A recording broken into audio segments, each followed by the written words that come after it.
Abra sua Bíblia comigo, em Gálatas 3, verso 22.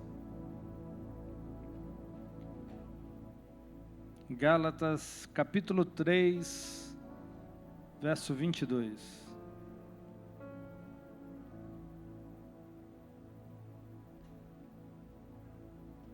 O texto diz o seguinte: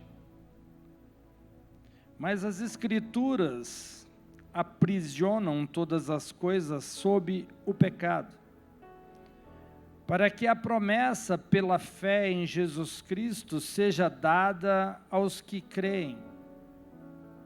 Mas antes que a fé viesse, éramos mantidos sobre custódia, sob a lei, confinados pela fé que depois seria revelada, para que a lei se tenha tornado nosso tutor, para nos conduzir a Cristo, para que pela fé sejamos justificados.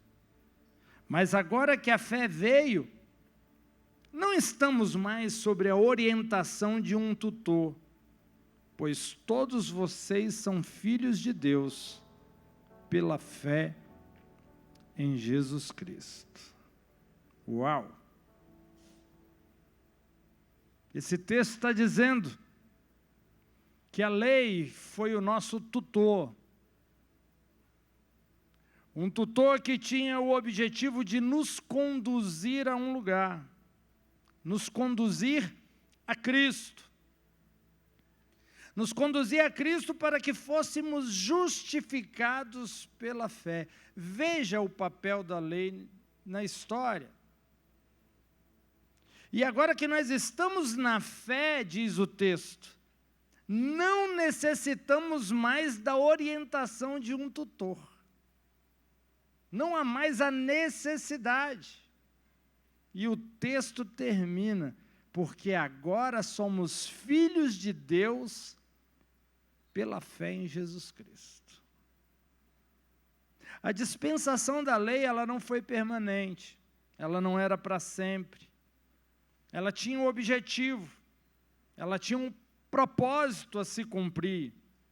A lei durou até a vinda de Jesus Cristo à terra. A promessa foi dada pela fé. Todos que têm fé em Jesus Cristo, todos que creem em Jesus Cristo, teriam acesso à promessa. A partir de Jesus Cristo, todas as pessoas só tinham um meio de ser justificadas, através da fé.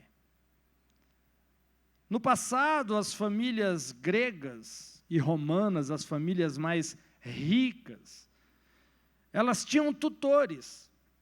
Os tutores ensinavam, pegavam as criancinhas, ensinavam o básico para os filhos da casa.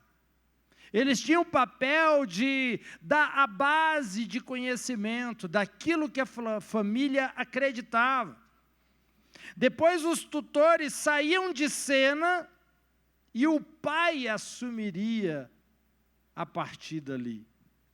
Mas o filho já tinha uma base, não só de conhecimentos básicos gerais, mas também de quem era o pai, quais eram os negócios do pai, qual era o papel dele naquela família.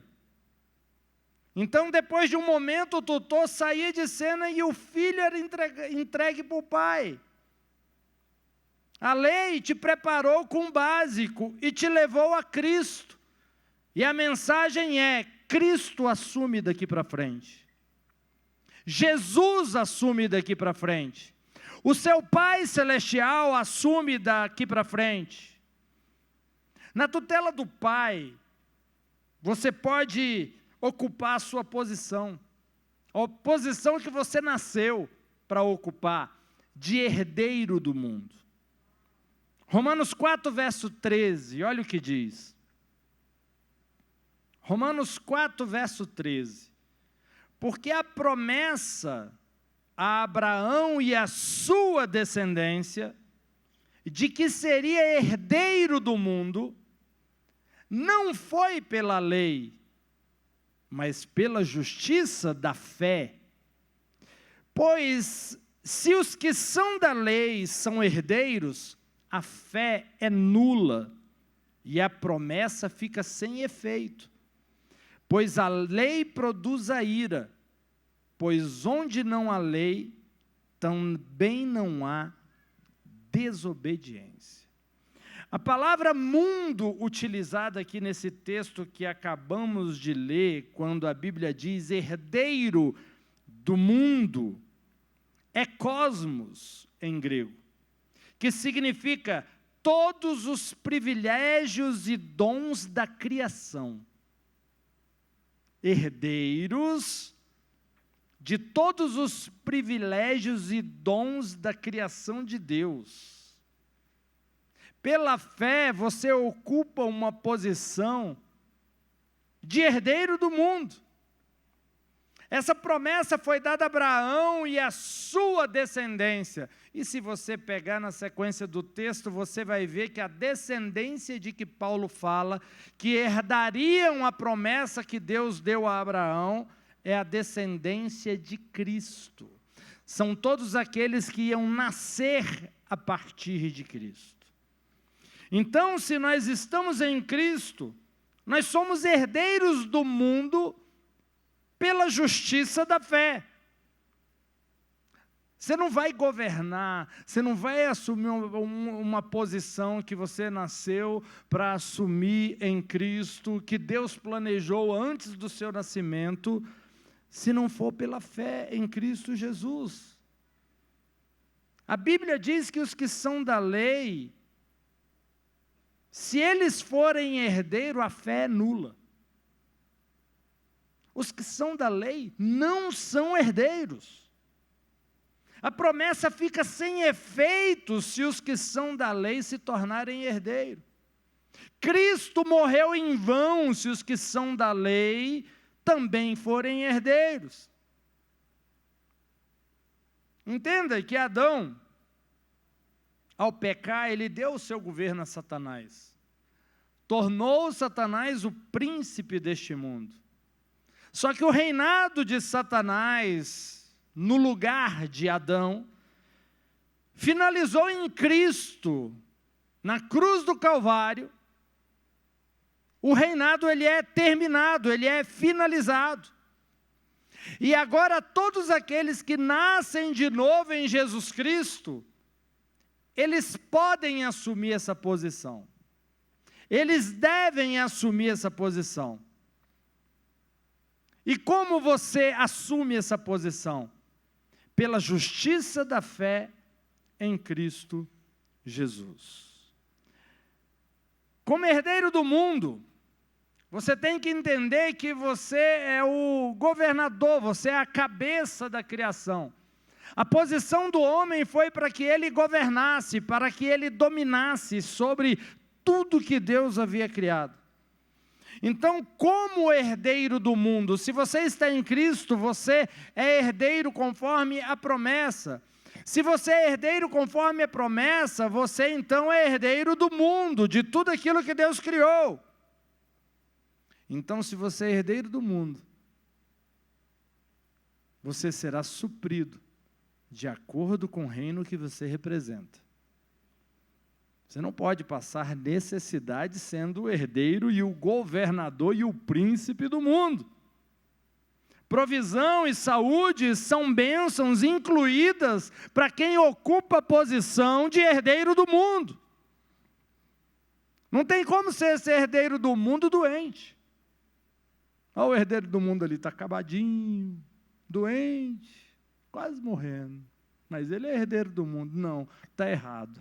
Tem alguma coisa errada. A Bíblia diz que pelas pisaduras de Jesus nós somos curados. Não podemos nos conformar com esse mundo. Veja, esse mundo tem uma proposta de vida, esse mundo tem um modelo de sobrevivência, mas você não pode se conformar com esse mundo, pegar a forma desse mundo. Esse mundo tem uma forma e ele quer te colocar dentro da forma para te dar uma forma. Mas a sua forma é filho de Deus. nova criatura em Cristo Jesus. Ei, as limitações passadas não fazem parte da sua vida. Sabe, muitos crentes tentam obter as bênçãos por meio da lei e por meio da força do braço. Por isso que elas nunca recebem. Porque isso só é recebido pela fé em Jesus Cristo. Entenda que eu não sou antinomiano, eu não sou contra a lei. Eu sou pela lei, pela razão pelo qual Deus deu a lei. Deus deu a lei com objetivo, eu sou a favor desse sentido da lei. E a lei só foi dada, como nós lemos no texto, para nos conduzir a Cristo, para nos levar a Cristo. Foi nossa tutora, cumpriu o seu papel. Mas agora que eu estou em Cristo, a lei já não é mais a minha tutora. Eu pertenço a outro. Agora é meu pai que cuida de mim. Agora é meu pai que define o meu destino, a minha vida. Apóstolo Paulo em Romanos vai dizer que nós estamos mortos para a lei no corpo de Cristo. Romanos 7, verso 4. Romanos 7, verso 4. Assim, meus irmãos, também vós morrestes relativamente à lei, por meio do corpo de Cristo, para pertencerdes a outro, a saber, aquele que ressuscitou dentre os mortos, a fim de que frutifiquemos para Deus. Sabe o que o texto está dizendo? Você morreu para a lei no corpo de Cristo. E ao morrer para a lei no corpo de Cristo, você passou a pertencer a Jesus, aquele que ressuscitou. E quando você morre para a lei no corpo de Cristo, e você passa a pertencer a Jesus, aquele que ressuscitou, você frutifica para Deus. Veja que frutificar para Deus só vem na terceira etapa. Primeiro você morre para a lei. Depois você se pertence àquele que ressuscitou. Só a partir daí que você produz frutos para Deus. Precisamos aprender isso, precisamos viver isso, precisamos ensinar isso para os nossos filhos. Eles precisam ter a sua identidade em Cristo Jesus. Fale para eles 1, 2, 100, 200 vezes, você é uma criança de Jesus. Uma criança de Jesus não faz isso. Uma criança de Jesus não mente. Uma criança de Jesus, ela não bate no amiguinho. Uma criança de Jesus dá conta de fazer isso, porque Jesus vai te dar força para fazer isso. Faça uma conexão entre a criança e a identidade de Cristo, para que ele se identifique com isso. E quando ele crescer, ele vai olhar para Cristo e vai se ver. E aí sim ele vai falar: eu posso todas as coisas naquele que me fortalece. Sabe por que eu vou ser vencedor? Porque Jesus é vencedor. Sabe por que eu vou ser abençoado? Porque Jesus é a minha bênção. Ele vai se identificar com Cristo e isso facilita tudo. Diferente de quem cresceu ouvindo outras coisas, com outras identificações, onde só causa limitações, onde só dificulta. A Bíblia diz que quem é de Cristo é descendente de Abraão e herdeiro conforme a promessa. Gálatas 3, verso 29. Gálatas 3, verso 29. Se você é de Cristo, então você é descendente de Abraão e herdeiro de acordo com a promessa. Quantos aqui são de Cristo? Glória a Deus. Mas eu digo que, enquanto herdeiro, for uma criança, ele não é diferente de um servo, embora ele seja o senhor de tudo, mas está sob tutores e mordomos até o dia designado pelo Pai. Se você é um crente nascido de novo, você é descendente de Abraão. O judeu natural, o judeu que você conhece, ele não é descendente de Abraão, porque para ser descendente de Abraão, tem que ter Jesus na genealogia, tem que ser gerado de Jesus, tem que acreditar em Jesus. Para entrar na linhagem de Abraão e ser abençoado só através de Jesus Cristo, não tem outra porta, não tem outro caminho. Mas esse texto aqui, ele diz que Israel, enquanto estava sob a lei, era considerado como se fosse uma criança, um bebê, uma criancinha. Eles precisavam da lei para poder ensinar. Ei, não põe o dedo na tomada. Aí você fala uma vez, daqui a pouco a criança vai de novo, você tem que falar de novo. Ei, não coloque o dedo na tomada, isso dá choque, isso machuca. O texto está dizendo que o povo que estava debaixo da lei era um bebê, precisava da lei, precisava das tábuas da lei. Não matarás, não furtarás, porque o tempo todo estava querendo fazer aquilo que não podia. E você fala uma vez com a criança, 2 vezes com a criança, 10 vezes com a criança, e a criança está tentando fazer exatamente o que você não fala. Assim era o povo que estava debaixo da lei. Estava lá escrito, mas sabe quando a criança, não mexe aí não, aí a mãozinha dele, já viu? Tem uns vídeos aí, a mãozinha vai, e ele vai assim. Tem que falar quantas vezes para uma criança? Veja, ela não sabe o básico. Ela precisa aprender o básico. Quem estava debaixo da lei não sabia o básico, precisava aprender o básico.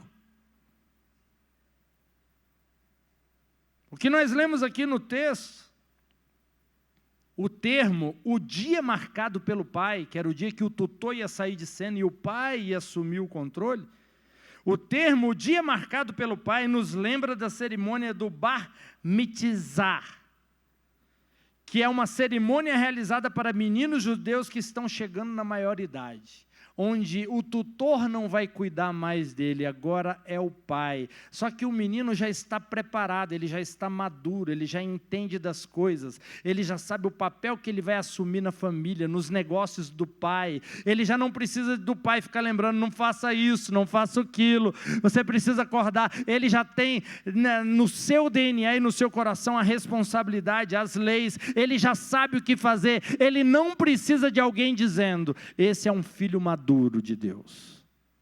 Ele não precisa da lei, a lei está gravada no seu coração. Ao nascer de novo pela fé em Jesus, você está deixando de ser criança. Você não precisa mais de uma lei escrita, se a própria lei mora dentro de você. O Espírito Santo habita em você. Gálatas 4, verso 3. Gálatas 4, verso 3 diz: portanto, nós também, quando éramos crianças, fomos mantidos em cativeiro sob os princípios elementares do mundo. Mas quando veio a plenitude dos tempos, Deus enviou o seu Filho, nascido de uma mulher, nascido sob a lei, para que ele redimisse os que estavam sob a lei, para que recebêssemos a adoção de filhos. E porque vocês são filhos, Deus enviou o Espírito de seu Filho aos seus corações, clamando, Abba, Pai. Então você não é mais um servo, mas um filho. E se um filho, então um herdeiro de Deus por Cristo. A lei é como um jardim de infância. Está lá aprendendo o básico. O ABC. A, B, C, as letras. Que letra é essa? Ah, é o D. Não, é o B. Você errou. O D tem a barriguinha. O B já tem duas. É o beabá. Está ali as criancinhas no jardim de infância. Essa é a lei. É a lei ensinando o básico. Ela está sendo preparada. A graça, por sua vez, é a verdadeira maturidade do crente. É quando ele deixa de ser criança e não precisa de mais alguém repetindo a mesma ordem. O filho maduro tem as leis do pai gravadas no seu coração. O filho adulto já tem maturidade e se envolve com as coisas do pai. Ele já tem uma posição. Ele já não tem dúvida, ele já não é inseguro. E esse texto que nós lemos usa o termo Abba. Abba, pai. Abba é um termo muito cativante. É próximo de algo como papai, paizinho. Recebemos o espírito de filiação, diz o texto. Não somos escravos, diz o texto. Sabe, nós precisamos orar com essa intimidade, nós precisamos nos relacionar com Deus com essa intimidade. Não aquela coisa religiosa, Senhor, Deus Todo-Poderoso, Criador dos céus e da terra. Entra na presença dele, papai. A oração que Jesus ensinou foi, Pai nosso que estás no céu. Pai nosso. Ei, a primeira vez que alguém chamou Deus de pai. Isso era um absurdo na época. Como assim? Pai. Não, existia uma distância. Era Deus e eu era seu servo. Jesus veio, não. Ele é meu pai e eu sou seu filho amado. Vamos mudar essa coisa aqui porque tem uma distância muito grande. Abba, pai, papai, paizinho. Ele não é um senhor distante, ele é um papai presente. Ele está do seu lado o tempo todo. Ele te ama, ele cuida de você. Ele se preocupa com todas as coisas. Nós estamos num tempo onde nós temos que viver esse espírito de filiação, onde nós pertencemos, onde nós temos um pai, onde nós temos uma família, onde eu tenho um sobrenome, eu sei quem eu sou, eu sei quem é meu pai, eu sei quem eu represento, eu sei qual é a minha casa. Chega dessa mentalidade temorosa, servil, de medo, o tempo todo com medo, espírito de medo. Ai, Deus está com raiva de mim. Um pai nunca fica com raiva do filho.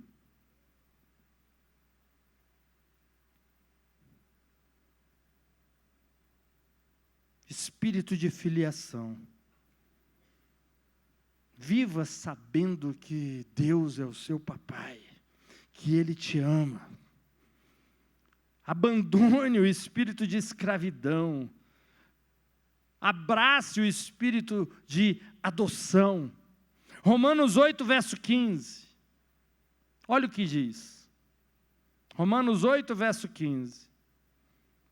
Pois você não recebeu o espírito de escravidão novamente para temer, mas você recebeu o espírito de adoção, pelo qual clamamos, Abba, Pai. Ei, quem tem o espírito, quem recebeu o espírito de adoção, ele fala, papai. Quem está no espírito de escravidão é aquela coisa distante, mas quem tem o espírito de adoção fala, paizinho lindo, maravilhoso, meu papai. É isso que Paulo está dizendo aqui, é isso que a Bíblia está afirmando. Você recebeu o espírito de adoção, você pertence, você tem um pai, você tem um sobrenome. O Espírito Santo, ele não vai compactuar com aquilo que foge dessa verdade. Qualquer oração que você faça, se não estiver alinhado nessa verdade, é uma oração de engano.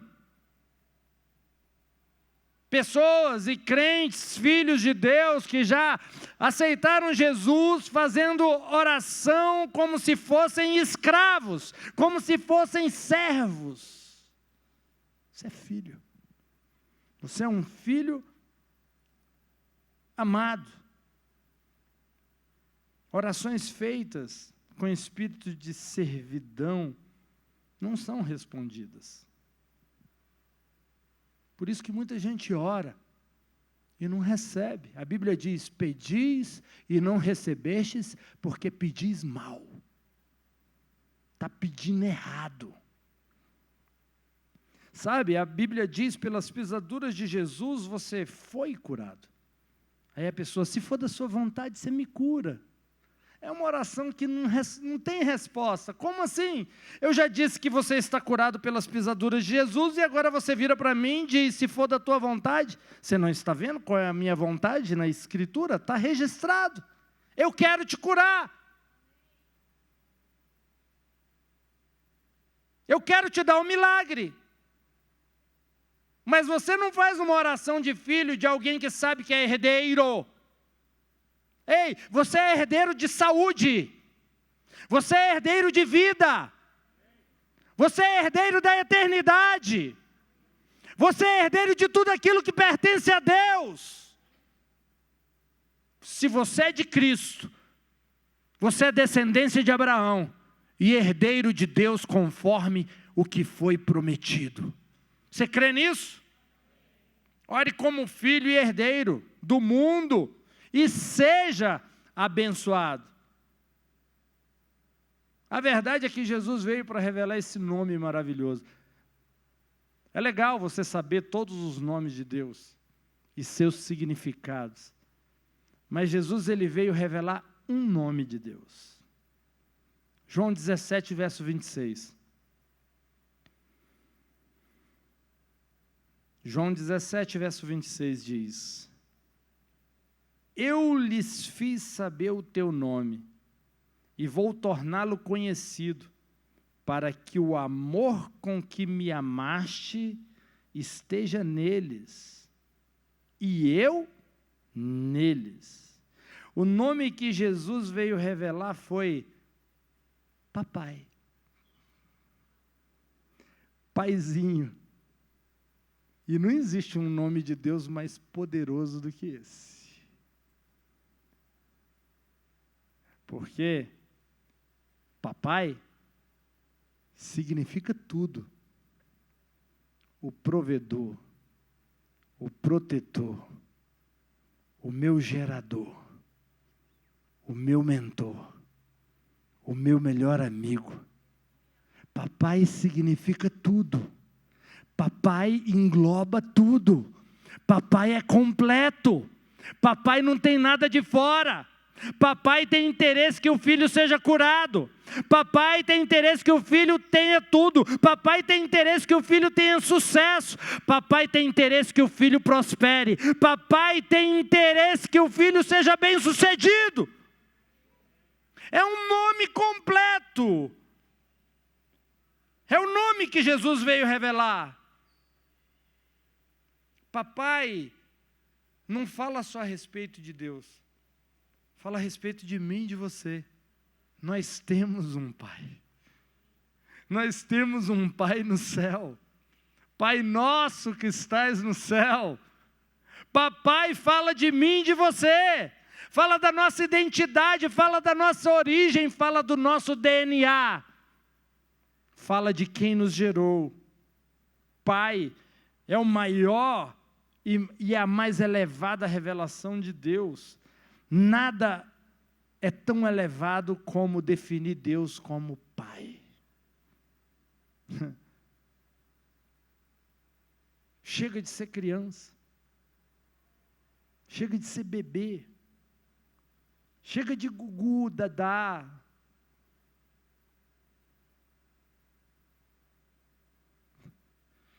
Primeira Coríntios 3, verso 11. Olha o que Paulo diz. 1 Coríntios capítulo 13, verso 11. Quando eu era criança, falava como criança, me sentia como criança, pensava como criança. Agora que me tornei um homem, deixei de lado as coisas infantis. Você é um filho maduro de Deus? As crianças tendem a falar descuidadosamente, elas não percebem a consequência, dos seus atos, das suas escolhas, ela faz a coisa de forma impensada, inconsequente. As crianças muitas vezes são irresponsáveis, elas não conseguem perceber a consequência de seus atos, a consequência de suas escolhas, a consequência daquilo que elas estão fazendo. Um filho maduro de Deus deixa de lado as coisas de criança. Quantos aqui estão me entendendo? A fé em Jesus te faz filho de Abraão e lhe dá direitos. Lucas 13, verso 15.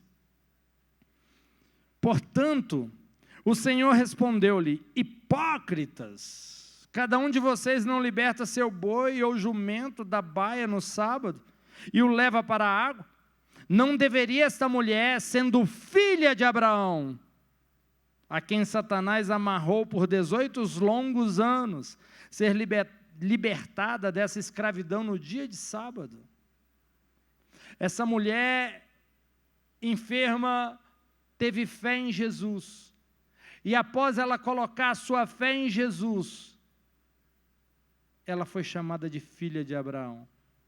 Em outras palavras, Jesus está falando, ela é filha de Abraão, ela é herdeira conforme a promessa, porque ele fala de uma das heranças dela aqui. Primeiro ele diz, ela é filha de Abraão, e ela merece ser liberta, ela merece ser curada dessa enfermidade. Todo filho de Abraão merece ser curado de enfermidades.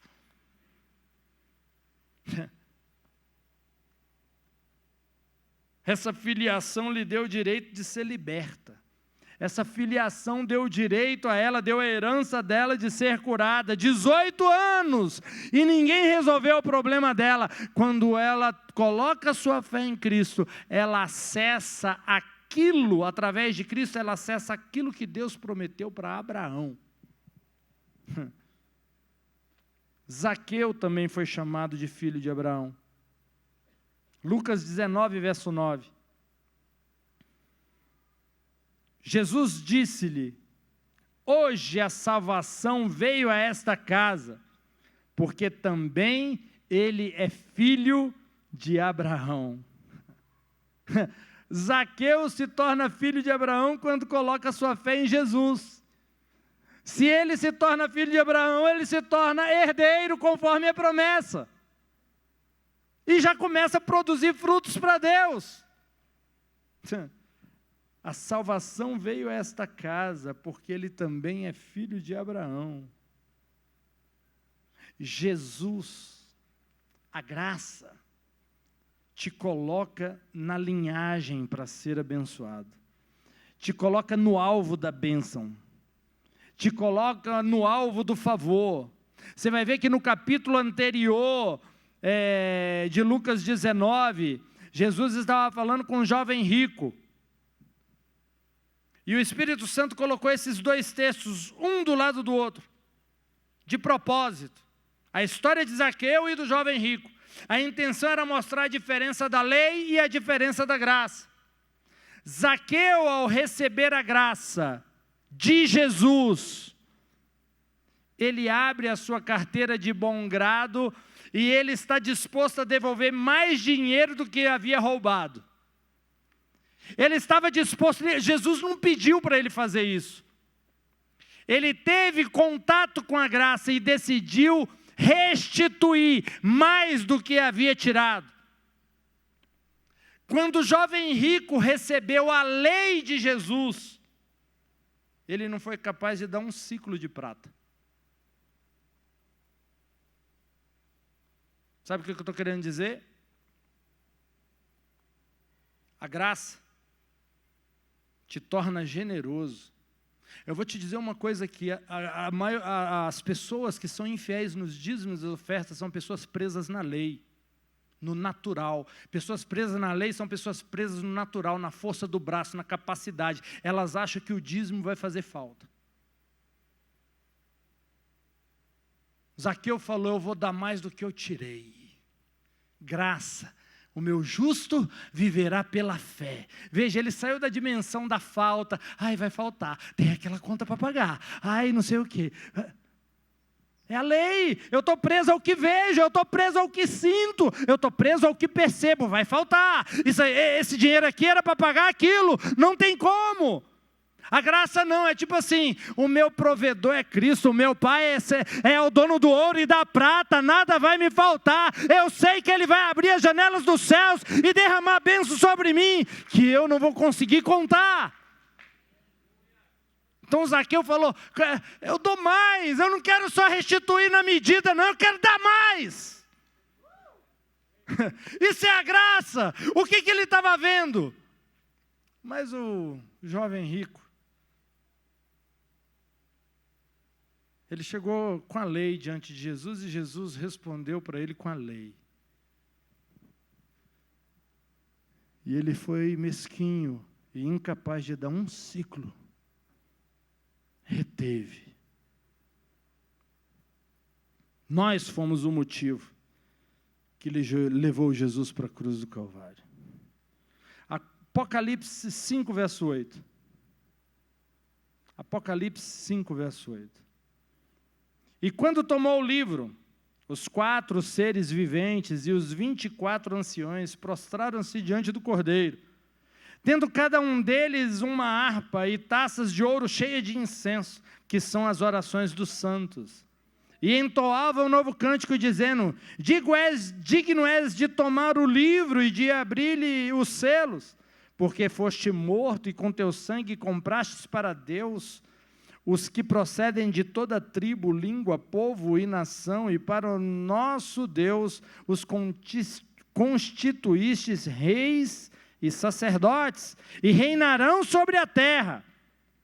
Vi e ouvi uma voz de muitos anjos ao redor do trono, dos seres viventes e dos anciãos, cujo número era de milhões e milhares de milhares, proclamando em grande voz, digno é o Cordeiro que foi morto, de receber o poder, a riqueza, a sabedoria, a força, a honra, a glória e o louvor. Esse texto aqui nos ensina uma coisa. Entenda, Jesus não redimiu os anjos. Ele não veio para redimir anjos com seu sangue. Ele redimiu o homem com seu sangue. Somente o homem é redimido pelo sangue de Jesus. E o sangue de Jesus não só nos redimiu, mas nos deu intimidade e relacionamento íntimo com o Pai. Proximidade. Veja que os anjos nesse texto, quando se dirigem a Deus, eles nunca se dirigem a Deus como você. Eles sempre se dirigem na terceira pessoa, Deus. Quando eles falam de Jesus, eles chamam de Jesus, o Cordeiro, terceira pessoa. Há uma distância, existe uma perfeita ordem na casa real de Deus. Somente os mais próximos e íntimos de Deus são aqueles que foram redimidos pelo sangue de Jesus. E por isso nós podemos louvar a Deus na segunda pessoa. Enquanto os anjos só louvam a Deus na terceira pessoa. Isto mostra intimidade, proximidade. O Cordeiro, distância. Deus te chamou para perto. Deus não instituiu uma religião. Através de Jesus, Ele propôs um relacionamento com o homem. Deus, Ele te conduz por caminhos seguros, onde nada nos falta. Salmos 23, verso 1 diz, você conhece, o Senhor é o meu pastor, nada me faltará. Ele me faz repousar em pastos verdejantes, leva-me para junto das águas de descanso, refrigera minha alma, guia-me pelas veredas da justiça por amor do teu nome. Ainda que eu ande pelo vale da sombra da morte, não temerei mal algum, porque tu estás comigo. O teu bordão e o teu cajado me consolam. Prepara-me uma mesa na presença dos meus adversários, unge minha cabeça com óleo, meu cálice transborda. Bondade e misericórdia certamente me seguirão todos os dias da minha vida e habitarei na casa do Senhor para todo sempre. Começa com, o Senhor é o meu pastor. Em Israel, o pastor conduz as ovelhas, muitas vezes, na montanha, e sobe a montanha, só que de uma forma, fazendo volta na montanha, para que as ovelhas não percebam a subida, e ele consiga levar elas aonde ele deseja, a um pasto mais verde, a uma folhagem melhor, uma alimentação melhor. Mas ele faz com que elas subam de uma forma onde elas nem percebam, a ovelha ela não tem tanta força, ela precisa de facilidades. Então as curvas em volta da montanha amenizam a dificuldade da subida. O Espírito Santo também nos conduz neste caminho de subida tortuoso, pelos caminhos da justiça.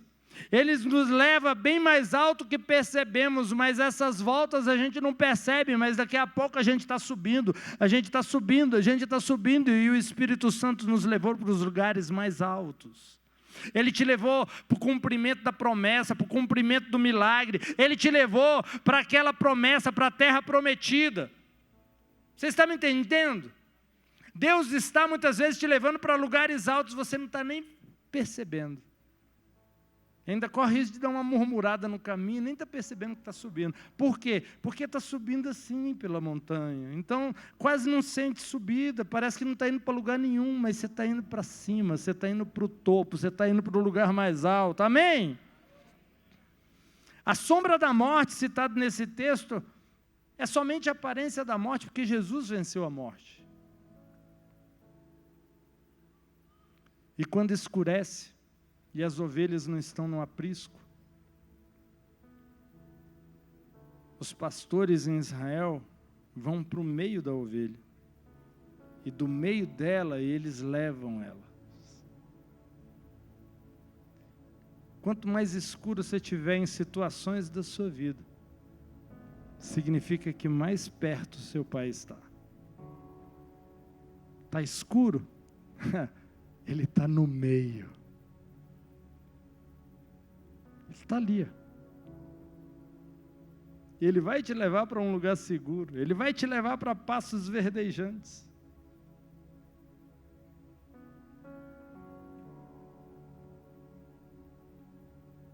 O nosso Pai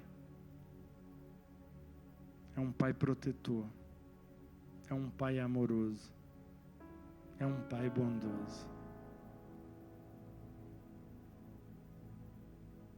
Que você guarde o nome do seu Pai.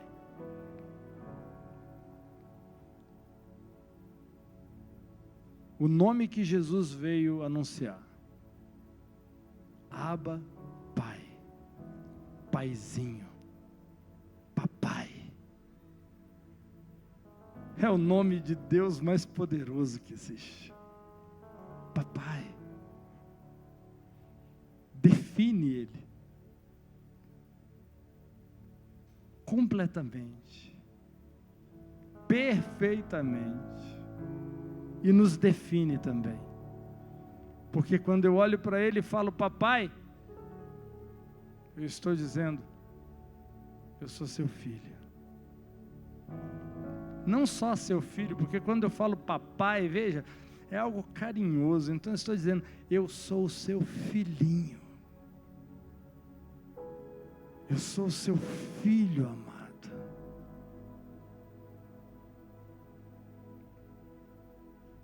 Você é capaz de se sentir assim? Você é capaz de remover todas essas barreiras religiosas, esses enganos, que só te fez distanciar de Deus e te impediu de experimentar um relacionamento incomparável com seu Pai Celestial. Seu Pai quer cuidar de você, quer cuidar dessa situação.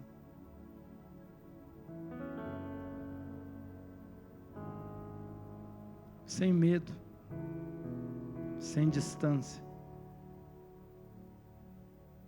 sem escravidão. Relacionamento de pai e de filho.